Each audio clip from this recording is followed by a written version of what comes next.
Mr. Corrigan? And then it's Alan Gallegos. We have a couple of Gallegoses out there. Go ahead, please. Thank you. Good afternoon.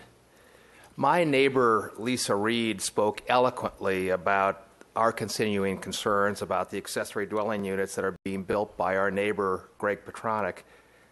But I'd like to use my time to discuss a broader issue that seems to be a contributing underlying factor in many of the building issues that create problems for this city. Specifically, the sheer number of rules that have been developed over time, and then the lax or indeed the absence of any enforcement of those very rules. Recently, Mr. Petronic elected to use a common neighbor harassment practice to retaliate against one of the neighbors he felt was opposing him in this action, and he turned that person over to the city for parking in their own driveway.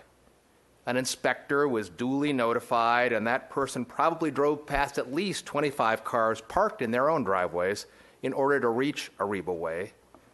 And on our street, I suspect that probably no more than about half of the garages are used to park cars.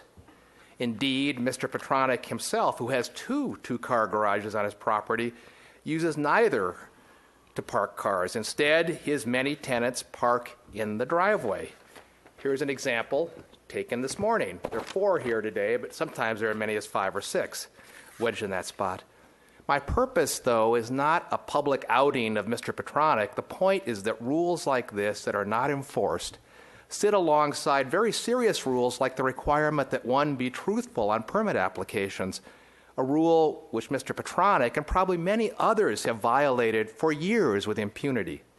And this creates problems like the ones that we're here talking about today.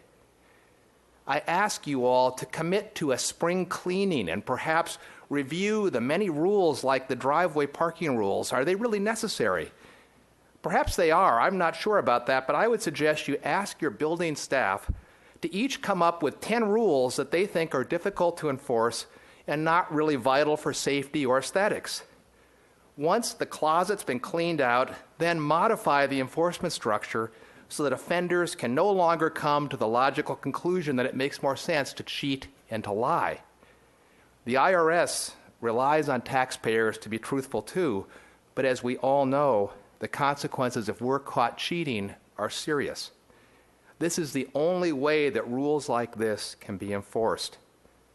The honest citizens of this city will thank you, and those tempted to cheat may decide not to. Thank you for your consideration. Very good.